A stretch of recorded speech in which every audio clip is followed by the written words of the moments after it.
цаана ирэх үзэгчтэй тодруулга ярилцлага ээлж дугаар хэлж байна. За энэ удаагийнхаа тодруулгаар бид Дарханслангийн цахилгаан түгээх сүлжээ хувьцаат компани дэд захирал өгөөд ерөнхий инженер Бачаргалыг одоо оролцуулж байна. Тэгэхээр цахилгаан эрчим хүчний төлбөрийг 2020 оны 12 дугаар сарын 1-ээс за 7 дугаар сарын 1-ийг дуусгах хугацаанд төр хариуц болсонтой холбогдуулаад авч хэрэгжүүлэх арга хэмжээний талаар бас дарханчуудаа мэдээлэл өгье гэж бодлоо. Тэгэхээр яг энэ үйл ажиллагаа одоо шийдвэр хэрэгжиж эхэлснээс одоо сүүлийн 2 хоногийн хугацаанд одоо яг байдал ямар байна? За ийм шийдвэр одоо гарах байх гэдэг таамаглалыг энэ Монгол улсад коронавирус ингээд дэгдсэн үед бид бас ярьж исэн. Тэгээ ийм байдал одоо яаж ажиллах уу гэдэг бас төлөвлөгөө гаргаад явж исэн. Тэгээд 2 хоногийн өмнө засгийн газрын хуралдаанаар одоо шийдвэр гарлаа. Энэ шийдвэрийг Монголын ард түмэн бүгд л одоо хүндэтгэж үзэж байгаа бах. Монголын одоо нийт ялгахгүйгээр бүх хэрэглэгчдийн цахилгаан улаан за тэгээ одоо бусад төлбөрүүдийг төр 100% дааж ингэж ажиллахаар болж энэ 7 сарын 1 хүртэл энэ бол их урт хугацаа. Тэгээ энэ хугацаанд яг одоо энэ үүссэн шинэ нөхцөл байдалд зохицож эрчим хүчнийх нь ажиллаж байгаа. Тэгээ яг одоо гинти юм шийдвэр гарсан учраас бас салбарын хувьд их тулгамдсан асуудлууд их гарч ирж байна. Тэгэхээр тулгамдсан асуудал гэхээр салбарын хувьд бэлэн биш байсан гэсэн үг тийм. Салбарын хувьд нөөц байсан, нөөц чадaltaй байсан. За нөөц ер нь энэ шийдвэр гарахаас өмнө 900 гаруй одоо мегаватт энэ Монгол улсын хэмжээнд хэрэгэлдэг байсан ч одоо ингээд 1300 гараа явчлаа л да хоногтой. Хамгийн их оргил ачааллын үе чинь одоо 5-аас 9 цагийн хооронд. Тэр дундаа 18-аас 20 цагийн хооронд хамгийн их оргил ачаалал байдаг. Энэ үе дээр манай одоо энэ салбарын за эрчим хүчний хэрэглээ Монгол улс даяараа 1300 гарсан ийм байж байгаа. Тэгэхээр нөгөө чадлын дутагдлалд ороод их үзүүрүүд нь үйлдвэрлэсэн тэр чадлаасаа даваад явчихад байна л да. Тэгээ Оросын холбооны улсаас нэг 245 мегаватт хүртэл авах хэрэгтэй. Тэрийг бас ингээд тэрэндээ бас тулчаа тэгээд хязгаарлалтууд хийгдэж байгаа. Тэгэхээр Дарханслангийн цахилгаан түгээх сүлжээ хувьцаат компанийн хувьд хамрах хүрээ ер нь яг ямар байна? За танай компанийн хувьд тулгамдсан асуудлын 2 хоногт гарав уу? За манайх чинь Дархан Сэлэнг Төв аймгийн нутагт үйл ажиллагаа явуулдаг. Сэлэнг аймгийн баруун бүрэн сумаас бүх сум манад хариалгаж байгаа. Дархуу аймгийн бүх сум байж, Төв аймгийн хойдлын 6 сум ордог. Тэгээд уржигдэр 2 хоногийн өмнө Төв аймгийн сумдууд 30 минут хязгаарлагдлаа. Тэнд одоо яах вэ гэхээр сумын засаг даргын тамгын газраас эхлээд цагтаа эмнэлэг тэгээд одоо сумын онцгой байдлууд бүх цахилгаангүй болж байна.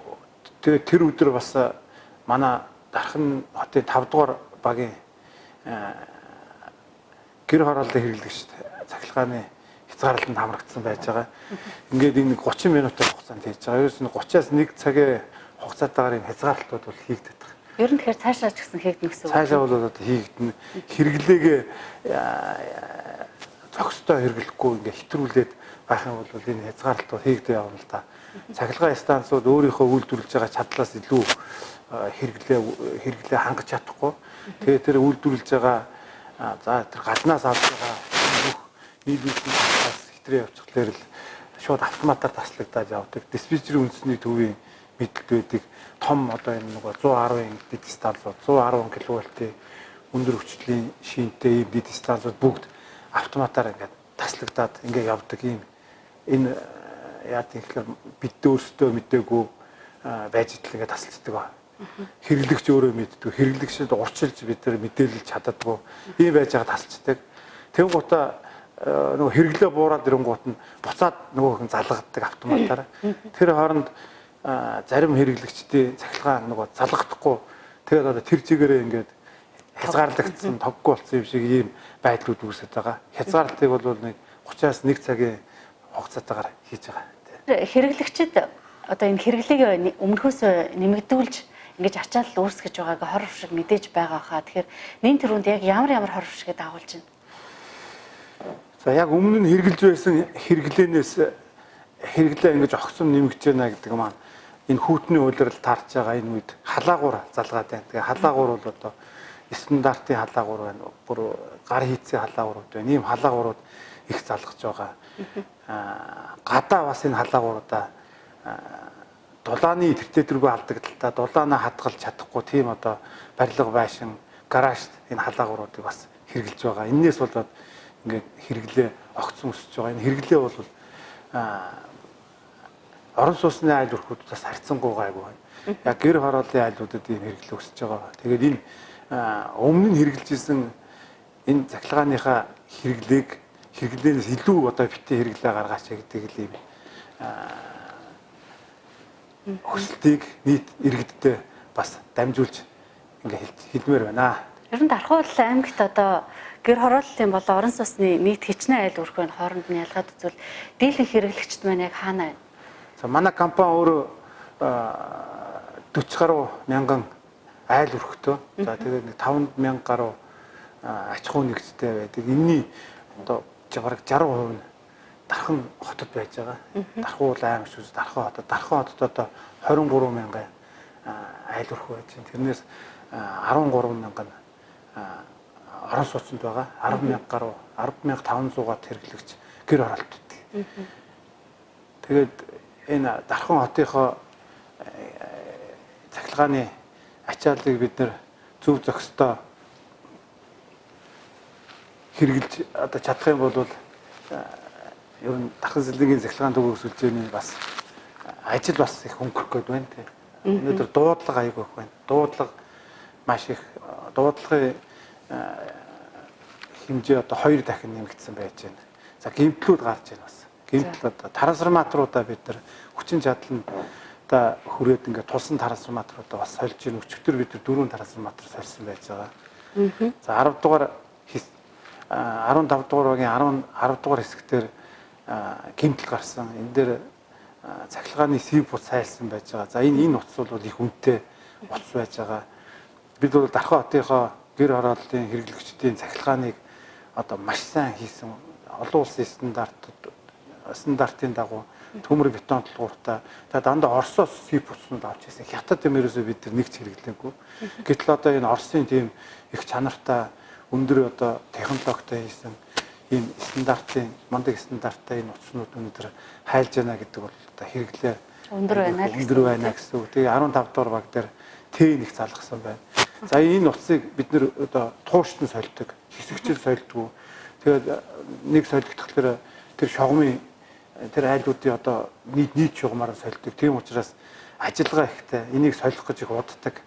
Тэр хооронд одоо айлууд бас цахилгаангүй өдөржингөө байна. За сэлбэг материал нь бас аварын нөөц бүрдүүлсэн байгаа боловч яг энэ байдал ингээ үргэлжлээ явах юм бол аварын нөөц дуусна. Аварын нөөц дуусах юм бол Оросын холбооны улсаас энэ C буцаад энэ кабелуудаа бид нар авахын тулд 2 сарын хугацаа зардаг. Тэгэхээр захиалга өгдөг. Үйлдвэрлэлд нэг сараас 45 хоногийн хугацаанд явагддаг. Тэгээ үйлдвэрлэсний дараа наашаага одоо ингээ тээвэрлэдэг. За энэ коронавирусын ийм халдвар тархаж байгаа энэ үед бол Оросын хил гайлаар гарч ирэх. Тэгээд энд ирээд ариутгалд орох гэдэг ингээд хугацаа бол урднаасаа маш их алддаг болсон. Тийм учраас ингээд аварын нөөц дууссан тохиолдолд бол энэ айл өрхүүдийг бас удаан хугацаагаар ингээд цахилгаангүй болох ийм их өндөр эрсдэлтэй болчиход байгаа. Ер нь Дархан цэцлэгийн цахилгаан төв өсвөлжээ хоцод компаниас энэ цахилгаан дамжуулахын шугам тоноглолуудынхаа насжилтанд хэр анхаарч байгаа вэ? Ер нь шинжилгээг хэрхэн яаж хийдэг вэ? 2010 оноос эхлээд шинжилгээ хийсэн. Бүтэн 10 жил хийж байна. За бид нар бол цаашдаа одоо 40-с 50 жил ажиллах юм шугам шүлжээ хийж байгаа. Тэгэхээр энэ дээр би түрүү хэлсэн хятадтай нэгж материал ашигладаг. Бид тасал залгах бүх аппаратур, дид станцын тоноглууд, холбооны бүгд найрамд Герман улсаас авдаг, дотоод хэрэгцээний трансформатороос Италиас авдаг. Тэр кабель болон газар доогоорх бол дээгүүр татдаг кабелаа бид нар Оросын холбооны улсаас авдаг. За трансформаторуудаа болохоор Оросын холбооны улсуудаа Москвад байдаг электрозавод гэдэг хоолонгоос авдаг. Энэ бол одоо хуучин зөвлөлт холбоот улсын анхны том одоо тийм үйлдвэр байж байгаа. Энэ үйлдвэрийн трансформаторууд одоо манад бас 50-60 жил ажиллаж байгаа юм чанартай юм. Дандаа одоо чанартай үнэтэй ийм тоноглолууд авч хэрэгжилж байгаа. За яг ингээд Дархан хотын өөрийнх нь цахилгааны хангамжийн хувьд бол бид 10 жилдээ одоо найдвартай цахилгаанаар хангана ямар нэгэн чадлын одоо дутагдлалд орохгүй суйрлагдсан чадлаа бүрэн хангаад явж ийн гэдэг ингээд явж исэн боловч одоо энэ өнөөдрийн байдлаар энэ гэр хороолт хийсэн зураг төслийн дагуу гэсэн хамгийн бага алдагдaltaа хүчтэлийн уналт байхгүй ийм одоо яг ахуйн хэрэглээнд зориулж ирсэн энэ сайхан шугам дээр бид тэн залгуулаад ингэж хэллээ л те. Тэгэхээр одоо эн чинь дийлхэ болно гэсэн үг тий. Та сая хэллээ л 15 дугаар баг дээр их хвчлэн Т-ийг маш их залгаж байна гэд. Энэ бас ноднон бас Т-ийн халаагуур бас тараасан байгаа тий. Тэгэхээр зэрэг тэр айлууд бол ялтчгүй тэр халаагуурыг залгаад байгаа. Тэгэхээр шөнийн тариф яг энэ үеэр тооцогдож байгаа юу? Одоо жишээлбэл шөнийн тарифаар тэр төлбөрийг тооцож байгаа юу? Шөнийн тариф тэглэх шийдвэр 2020 оны 11 сарын 1-ээс гарсан байгаа. Энийг манай компани одоо 3 сумд хэрэгжүүлэхээр байж байгаа. Нэг нь Сэлэнгийн аймгийн төв дээр, нэг нь одоо Дархан хот, нэг нь Сэлэнгийн аймгийн Мандал сум дээр ингээд шөнийн тарифыг 21 цагаас өглөөний 6 цаг хүртлийн тарифыг тэглэсэн байж байгаа. За энэ бол одоо утаа бууруулах ийм бас төр засгийн бодлоготой холбоотой ийм шийдвэр гарсан байж байгаа. За энэ дээр энэнийг дагаад манай одоо цахилгааны хэрэглээ зөвхөн одоо тэр шөнийн тарифыг хэрэгжилж байсан, шөнийн тарифыг тэгэлцсэн байгаа энэ хэсгүүд дээр сундууд дээр одоо нэмэгдсэн байсан. 20-с 40%, зарим газараа 40%, зарим газараа 20% нэмэгдсэн байсан. За сая ингээд одоо нийтээр нь тэгэлснээс шалтгаалаад бас дахиад ингээд 20-с дээш хуваар нэмэгдээд ингээд явж байгаа. За шөнийн тарифыг бол бид нэр хэрэглэгчид тооцдгоороо тооцно. Ер нь хэрэглэгчтэй гэж байгаа тооцоо бол яг л хуучнараа хийгдэнэ. Хэрэглэгчд одоо мессеж очино 12 сарын 1-ээс хойш мессежүүд очино. 12 сарын 1-ээс хойш одоо гарсан цахилгааны төлбөрийг төр 100% одоо дааж төлж байгаа. 11 сарынхаа төлбөрийг тэгэхээр зэрэг иргэд мань яг яаж төлөх ёстой? Энийг бол бид одоо ингээд ялгаад өгнө. Одоо бол үндсэндээ бид нар яадгийг гэхээр тооцоогоо яаж хийдгийг гэхээр хэрэглэж байгаа хэрэгэлсэн цахилгаан эрчим хүчний төлбөрийг дараа сард нь бид нар тооцож авдаг. Одоо ингээд урд сард нь хэрэгэлсэн цахилгааныг дараа сард нь бичээд ингээд одоо төлбөрийг төлөвлөдөг. Тэгэхээр энэ 1 сарын 12 сарын 1-ээс өмнөх хойшх энэ хэрэглээг одоо бид нар ялгаж салгаж өгнө. Тэрийг одоо манай иргэд аж ахуй нэгжүүд тэрийг бас маш сайн ингээд тооцоо нэлээд авах хэрэгтэй. Одоо 1-ээс өмнөх нь би ингэж төлөх юм бэ, 1-ээс хойшх нь бол одоо төр төлөх юм байна гэх тийм. За 1-ээс хойш ингээд тооцоонд ороод ингээд төлөгдсөн өөрөөр хэлбэл одоо 12 сарын төлбөрийг төлсөн тийм хэрэглэж байгаа юм бид нар төлбөрийг одоо буцааж өгнө. Энэ эрчим хүчний сайдын өгсөн үүрэг даалгавраараа ингээд 12 сард урьдчилаад мөнгө төлсөн, урьдчилаад өгсөн байгаа шүү дээ, тийм ээ. Тийм тохиолдол байх юм бол одоо буцааж олгох юм бас шийдвэр гарцсан байгаа. Энийг бас одоо энэ даршарамд. Тавг цахилгааны үр төлбөр ер нь яг ямар хувь байдаг юм бол? Урд оны одоо өмнөх сарын 27-нд үр төлбөр. Үр төлбөр ерөөсөө байхгүй байдгүй. Одоо ялангуяа иргэдтэй холбоотой. Энэ яадын гэхээр манайх ухаалаг тоолрын систем хэрэгжүүлээд олон жил болж байна. Эхний тоолрууд 12 онд орсон. Бид нар шаттайгаар 8-9 үе шаттайгаар энэ тоолруудыг нэмсээр байгаа. Өнөөдөр манай Дархан уул аймаг болоод одоо Сэлэнг төв аймгийн бүх ахуй хэрэглэгчид ухаалаг тоолртой болсон байгаа. За энэ ухаалаг тоолрыг бусад газрууд бол хэрэгжүүлдэг байгаа.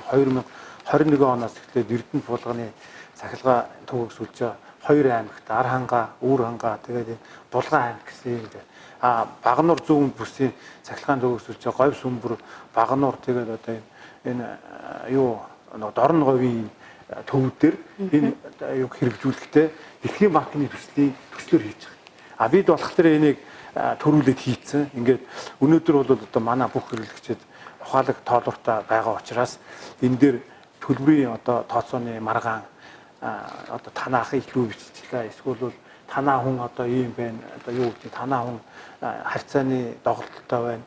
Танаа хүн намайг дарамтлж байна гэсэн ийм асуудал байхгүй болсон. За тэрийг дагаад үр төлбөр бол байхгүй болсон. Хэрэглэгчдээс энэ дээр маш их талархлууд ирдэг. Ингээ үр төлбөргүй яваад. Яагаад гэвэл мессеж ингээд байнга очиж байгаа. Гэрээ хийсэн тэр хэрэглэгчийн гэрээн дээр бүртгэлтэй байгаа утас руу ингээд сар болгон мессеж очиж байгаа. Тэгээд тэр төлбөрөө төлөх одоо маш олон аргуудыг зохион байгуулсан байж байгаа. Банкта манай энэ ухаалаг тоолрын систем өөрөө онлайнаар холбогдсон. явагдсан бүх банкнуудын мэдээлэл шууд мөнгө төлөнгөт шууд одоо манай орлуулалтын програм руу орж, орлогын програм руу орж. Ерөнхийдөө бол бүх зүйл захимжсан байна. Захимжсан энэ хүний оролцоо байхгүй. Нягтлангийн оролцоо байхгүй болсон, байцаагчийн оролцоо байхгүй болсон. Ийм учраас тэр төлбөрөө төлөх хэрэгслүүд нь бас өөр болсон. Аппликейшнуд гарцсан байж байгаа. Сахилгаан CGM гэдэг онлайн системээр хийж байгаа. За тэгээд интернет банк одоо гар утасны тэр бусад одоо бүх хэрэгслүүдээр бүгдөө төлбөрөө хийгээд тэгээд төлбөр хийсний дараа нь одоо нөгөө энэ нөөтийн баримтыг бас олох тал дээр нь хүндрэлтэй байсан тэр асуудлуудыг бид нар бүгдийг шийдчихсэн. Гар утаснаас төлбөр хийсэн ч гэсэн нөөтийн одоо тэр баримтыг өгдөг ийм болсон байж байгаа. Тийм учраас манай хэрэглэгчид бас энэ хэрэглэгч үүсдэг төв дээр ирдэг тийм асуудал бол байхгүй болж байна. Өдөрт нэг 10 гаруй хүн ирж байна. За гэрээ мэрээ хийх тийм онцгой үед хүмүүсийн богинорл үүсэж байгаа болохоос биш. Яг манай одоо хэрэглэгч дүүрч ирэхэд ялангуяа тэр нэг дээр хуучин дараханд бол хүмүүс өрн бараг ирэх болсон. Хэрэглэгчдэд үйлчлэх одоо хэдэн төв ажиллаж байна. Тэгээд COVID-19 халдварын халдвар хамгааллыг одоо хэр баримталж ажиллаж байгаа юм. За энэ дэр манай компани бас их онцгой ажиллаж байгаа. Ялангуяа энэ халдвар хамгаалтын дэглэм барих энэ тал дээр бусад компаниудаас нэлийн төрүүлээд илүү ажиллаж байгаа. Яагаад гэвэл дархан сэлэнгэд эхлээд энэ коронавирусын халдвар дарахсан сэлэнгийн онцгой комисс хамгийн түрүүнд одоо онцгой одоо байдал зарласан. Дараа нь одоо Дархан уулан аймаг болсон гэдэг бусад газрууд эрчим хүчний яамны шуургаад орж явахад одоо ийм байна гэхэд бусад газрууд нэг гайхаад байдаг гэсэн боловч одоо ингээд тархаад бусад компаниудын үйлчлэг хүрээр орцсон учраас ингээд бүгдөө ижлэхэн болчиход байна л дээ. Эхлээд бүр гайхаад байсан шүү дээ. Одоо манад ийм ингээ хүмүүс ингээ тусгаарлах чинь тэгж гин одоо хүмүүсийн энэ шинжилгээ одоо муу гарч ийн тийм ээ. Ингээ ялангуяа тэр сэлэнгийн салбар дээр бол айгүй хүнд одоо хүртэл хүнд явж байгаа. Сэлэнгийн салбар чинь нөгөө бүх нийтийн бэлэн байдлын зэрэг нь бол дуурайгүй явж байгаа шүү дээ. Тий. Тэр Сэлэнгийн аймаг 2 суманда тийм Алтан булаг одоо Сүхбаатар гэсэн.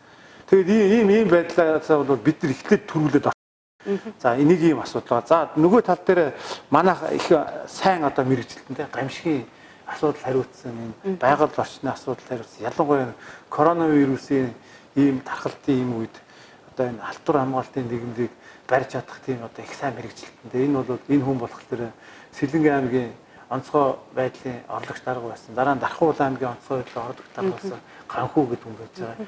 Энэ хүн бол одоо энэ халдвараас хамгаалах энэ тэр одоо урсгал одоо манай энэ компани бусад энэ хэрэглэгч үйлчлэл төвдөр очих юм бол энэ бүх одоо зай хэмжээ тэр урсгал байж дээр нь халдварын өдөрт одоо 2 удаа манай усууд ариутгал хийж ариутгалтын тусдаа тийм бүлэгтэй ариутгалтын одоо бүлэг нь 2 ээлжээр явдаг тусдаа бүлэгтэй. Тэгээ өдөрт 2 удаа ариутгал хийж дээр нь хэрэглэгчийн ордог тэр гарддаг тэр зам бол тусдаа бүгд шилэн хаалттай болцсон. Бид бичиг баримтаа дандаа ариутгаж авч байна одоо нөгөө эмнэлгийн багаж ариутгах тийм лампаар шараад ингээд авдаг юм болсон гэж байна. Хэрэглэгч төвлөрөх төвүүд бол халдвар хамгаалалаа сайн баримталж байна.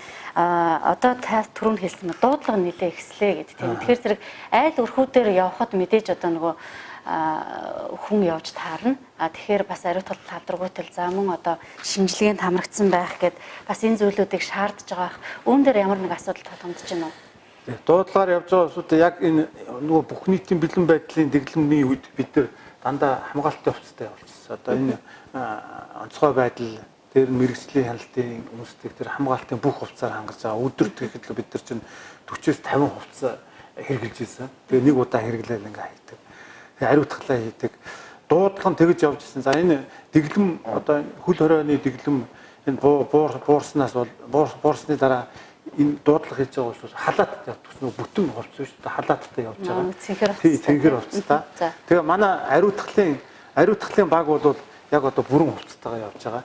За тэр халдвар одоо голомттой юу гэдэг тэр тусгаарлах байр ч юм уу эсвэл одоо тэр голомттой тийм байшин барилга руу орохдоо бид заавал тэр хамгаалтын хувцастай ордог. Тэр ялангуяа энэ хамгаалтын одоо юу гэдэг нөгөө тусгаарлалтын байр руу орох шаардлага бас гарч байна л да. Тэнд цахилгааны асуудал гардаг. Сэлэнгэж орж ийн, дарханд орж ийн.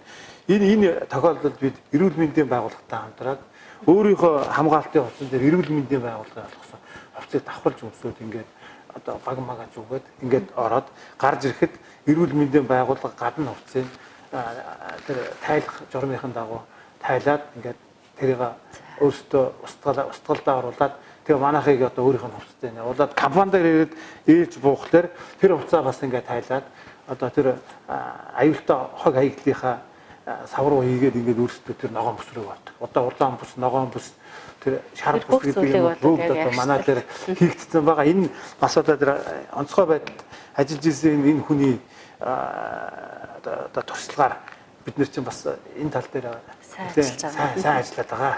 За тэгэхээр иргэдийн дуудлагаар очиход айл өрхүүд маань ихэвчлэн ямар одоо алдаа дутагдал гаргаж байна? Айл өрхүүдийн цахилгааны одоо тэр нөхцөл байдал юу нэг ямар байна? Тэгэхээр яг иргэдтэй яг энэ дээр бас яг ямар зөвлөмжийг өгмөр байна? Хатуу хөл хоройн үед бид иргэдийн дуудлагыг бөөгнүүлж ирсэн. Өдөөс өмнө нэг яваад өдөөс хойш нэг явдаг. Яагаад гэвэл дандаа нөгөө хамгаалтын хувцастай усууж явдаг. Тэрнийг одоо тайлцхлаар буцаад нөгөөхөө ашиглаж болохгүй учраас тэгээд өдөөс өмнө нэг бөөгнүүлээд өдөөс хойш нэг бөөгнүүлж явжсэн. Энэ хөл хоройны энэ дэглэм буурснаас хойш бол иргэдийн дуудлагыг одоо чөлөөтэй хийж байгаа. Тэгээд тэр айлууд дээр очихлаар одоо айлуудын одоо дотор монтаж одоо ер нь гардгал дуудлагууд гарч ин. За сүүлийн 2 хоногт энэ автоматанд буусан нөгөө ачаал нь хитэрсэн автоматанд буусан энэ ийм дуудлагууд их байж байгаа. Бид тэр хит ачаалгатаас хамгаалаад гэр хорооллын айлуудын одоо тэр гадаа байж байгаа хайрцаган дээр бид ингээд толгоон дээр нэг автомат тавьсан. Айл руу нь явж байгаад нэг хоёр автомат хамгаалдаг. Тэгээд энэ ухаалаг тоолрууд нь байдаг. Энэ ухаалаг тоолруудаа бас шатаачгүй хамгаалцахгүйгээр хоёр талд нь бид нэг хамгаалтууд хийцэн. Тэр тал дээр бол одоо юу гэдэг нөгөө ачаалал хэтрүүлэх юм дээр хамгаалтууд бол манайх ажиллаж байгаа. Тэгээд тэр нь ингээд унчихлаар тэрийг одоо манайх нь очиж залгаж өгдөг ийм дуудлагууд бол гарч байгаа. Дархуул аймагт одоо гэр хорооллын айл өрхүүдэд одоо цахилгаангүй тоггүй айл юу байна уу? Бид бол 2016 оноос хойш жилдээ нэг 370 сая төгрөгийг энэ шинээр холбогдож байгаа айлууд зориулж хийж байгаа. Өөрөөр хэлбэл айл буулаа шин шугам барьж өгдөг. Тэг чи цаашаа үргэлжлүүлэх шугам байхгүй. Ялангуяа кабель мабелаар одоо энэ айл дамжуулж хэрэгэлдэг тэр имийг айл болох одоо зогсоож байгаа. Тэгээд яг үгээр тэрийгээ бүр хэтрүүлээд одоо буусан айл болгонд ингээд татцсан чинь газрын зөвшөөрөлгүй айлуудад та нар одоо цахилгаан өгч таслах гэдэг ийм асуудал гарч ирсэн. Одоо бол газрын зөвшөөрөлгүй айлуудтай тийм асуудал байгаа болохоос биш. Яг тэр газрын зөвшөөрлөлтөө тэгээ албан ёсоор бууцсан айлууд бүгд цахилгаантай байгаа. Энийг дархан сумын багийн засаг дарга нартай маш их одоо сайн хамтарч ажиллаж байдаг. Багийн засаг дарга нартай бид нар уулзалт хийдэг.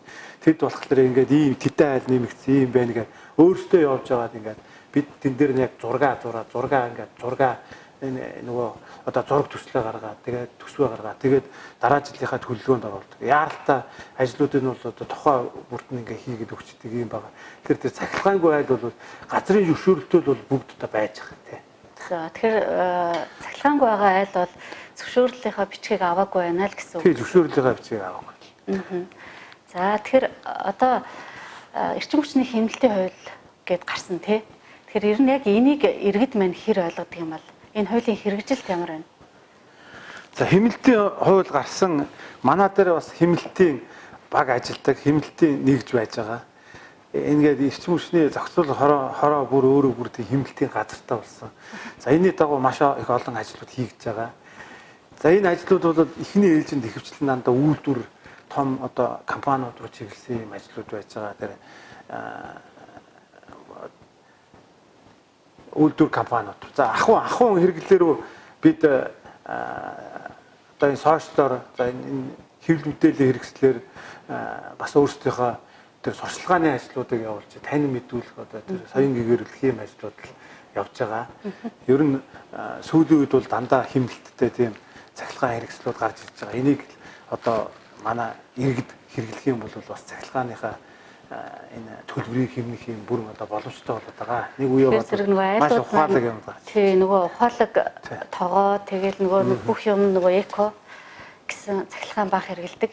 Ийм зүйлүүдийг авч хэрэглүүл одоо иргэдийн хэмнэлт болно гэж ойлгох уу? Тий, хэмнэлт болно. Одоо сүүлийн үеийн тэр ухаалаг цахилгаан хэрэглэлтүүд чинь их урт удаан настай. Дээр нь маш найдвартай хийгдсэн. Чанарын хувьд нөгөө одоо нэг Байгууллагуудын хувьд тэгэхээр ямар? Байгууллагуудын хувьд бол одоо ингээд цахилгаан хөдөлгөөрүүд ашиглаж байна. Одоо янз бүрийн цахилгааны одоо цахилгаан хэрэгэлдэг энэ бүх юм дээр бас нөгөө бүх нийтийн үүрэг хүлээсэн хэрэглэгч гээд орчдөг. Тэрүүгээр шаардаад ингээд бүх нийтийн үүрэг хүлээсэн тэр томоохон хэрэглэгч нь бол яг өөрийнхөө ингээд доторх одоо цахилгааны хэрэглээг багасгаж байгаа. Тэр бүх нийтийн үүрэг хүлээсэн хэрэглэгчээс манайх бас өөр.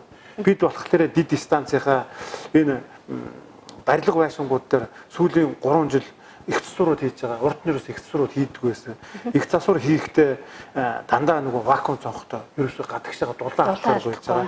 Шинээр барьж байгаа барилга байгууламжуудаа бүгдийг дандаа одоо гадна талын өнгөлгөөний тоосготой дотроо одоо ингээд ийм юутай одоо нөгөө шатдгуу тийм дулаан хатгал хөөсөн одоо юу гэдэг нөгөө бетон тийм ээ хөөсөн бетон хэрглэж байна. Дээр нь халаагуурууд нэг дүлийн хар гэдэг нэг 2-оос 5 ТН-ийн 5 кВт-ийн тийм нэг хар ингээд ийм ингээд залгаад хайждаг. Бүх юм нь онгорхоо ингээд байж идэг гэсэн бол одоо манай энэ дид станцуудын барилга байгууламжууд бүгд дулаан халтгаар байсан. Дээр нь давхар одоо халахтаа давхар вакуум цонхтой.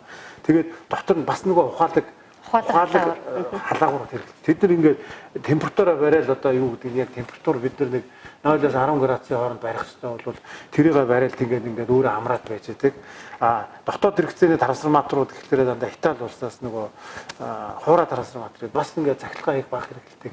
Энэ трансформаторууд авч ингээд хэрэглэдэг. За байгууллага гэснээс яг энэ цахилгааны үнийн тэглэлттэй холбогдуулаад аж ахуйн нэгж байгууллагын хичнээн хувь нь одоо яг энэ тэглэлтэнд хамрагдаж байна уу Тархуул аймгийн хувьд? Хэрэглэгчдийн одоо 99% нь хамрагдаж байгаа. За цахилгаанд хамрагдахгүй байгууллагуудын тоолоход их амархан. Нөгөө хар төмөрлөгийн үйлдвэрлэл хийж байгаа, өнгөт металлын үйлдвэрлэл хийж байгаа, тэгээ уурхаанууд байж байна. Тэгээд одоо энэ төр энэ төсвийн байгууллагууд бас орохгүй байна. Төр төсвийн өөрөөр хэлбэл төр өөрийнхөө өмчөнд байж байгаа энэ байгууллагуудаа бол хөнгөлөлтөнд оруулах гэж байгаа. Тэгээд одоо нөгөө археа үйлдвэрлэдэг, нөгөө криптовалют үйлдвэрлэдэг тэр майнингууд энэ тоолгод нэг 9 чиглэлийн тийм цөөхөн газрууд хамрагдахгүй бус нь энэ одоо бүгдийг хамруулсан байж байгаа. Одоо чадaltaа чадалгүй тэр ахуйн хэрэглэгчийн орж гисэн аж ахуй нэгжийн том жижиг гэж ялахгүйгээр одоо бүгдийг энэ засгийн газар чинь цахилгааны 7 сарын 1 хүртэл хөнгөлөөд өөрсдөө одоо хөнгөлөгч одоо өөрсдөө төлбөрийн түлхэр л болчиход байна л да тийм.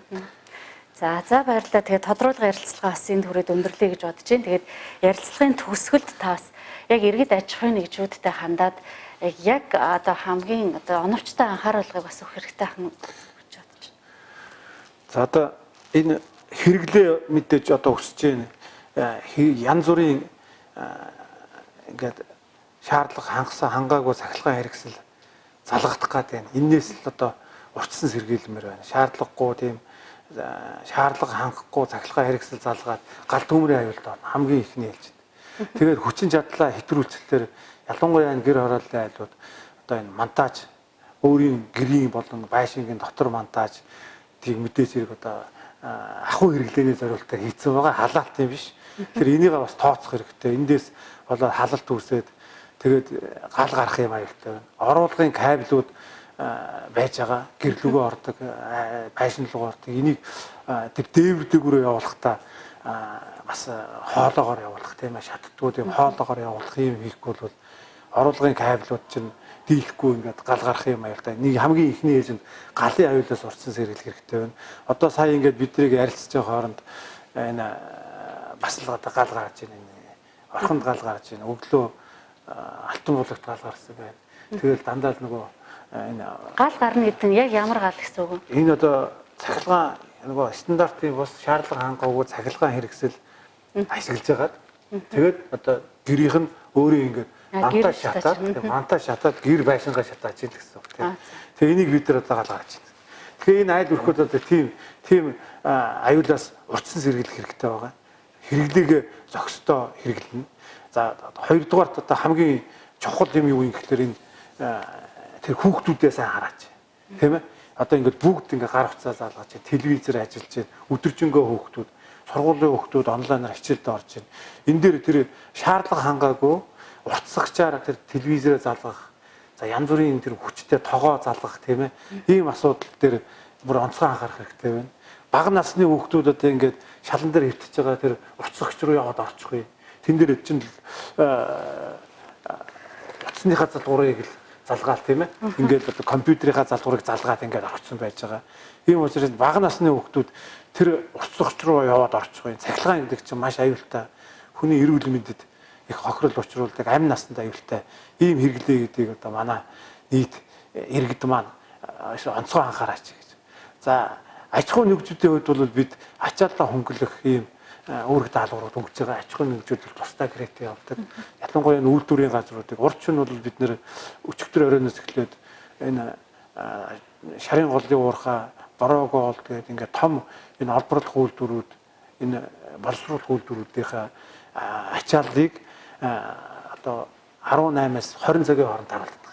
Ер нь хамгийн их ачаал чи 18-аас 20 цагийн хооронд үсэж байгаа байхгүй. Тэгээд ингээ ачааллын даруйж өөрөөр хэлбэл тэр хугацаанд төр одоо том хэрэглээтэй юм зогсоогоод тэгээд тэрэнд нь одоо ээлж солиулдаг, ажлын байрныхаа цэвэрлэгээ гэдэг эсвэл одоо цай унданд ордог ийм чиглэл рүү шилжиж ирдэг байдлаар ингээд том газруудаа бид нар бас үйлдвэрүүдэд зохицуулаад яваад байгаа. Одоо ахуйн хэрэглэгчд маань цахилгааныхаа хэрэглээг өмнө хэрэгжилсэн хэрэглээнээсээ бити хэтрүүлээч гэдэг. Хэтрүүлэх юм бол бүгдээрээ ингээд утас нь хайлаад цахилгаангүй удаан хугацаагаар ингээд цахилгаангүй байх нь байна. Дээр нь эн чинь хязгаарлалтанд ороод байна гэдэг чинь одоо 30-аас 1 цагийн хооронд хязгаарлалтанд ор. Тэр хооронд энэ хүүхдүүдийн хичээл тасран тийм ээ. Одоо тэр онлайнаар явж байгаа хичээлүүд тасран.